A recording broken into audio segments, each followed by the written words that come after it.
Now, Chief Justice Martha Koome has questioned the criteria used to categorize learners under the new university funding model, which has seen many vulnerable students placed in bands that do not consider the realities of their needy backgrounds. Koome is proposing the consolidation of the NG-CDF bursaries and those issued to governors, women representatives and MCAs to make education accessible for all.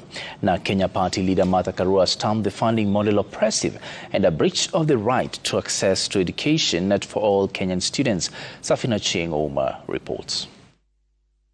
New university funding model being implemented by the government has attracted a strong wave of criticism, the latest being concerns raised by Chief Justice Martha Koome, who is now questioning the criteria used to categorize learners and how the realities of those from needy backgrounds was missed. As a child who has qualified to go to the university can be there crying, saying, look, I've been put in band 5. Is it band 5?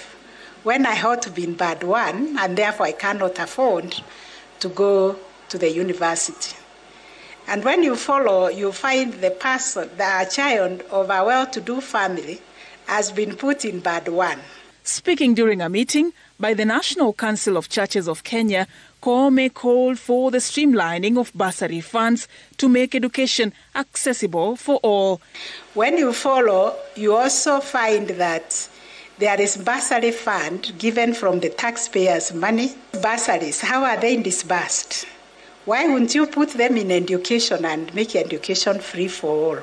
In Nairobi County, Narc Kenya Party Leader Martha Karua termed the funding model oppressive. This model, if implemented without meaningful public participation, is not only unconstitutional but also discriminatory. It exacerbates the socio-economic inequalities that already plague our nation, denying countless young Kenyans the opportunity to better their lives through education. This even as Education Cabinet Secretary Julius Migos Ogamba directed Vice Chancellors to admit all students regardless of whether they have paid the household contribution or not. We've opened a portal where when they have a challenge, they could go in there and say, I am in the wrong band. Can you band me in the right place, depending on the evidence that they submit?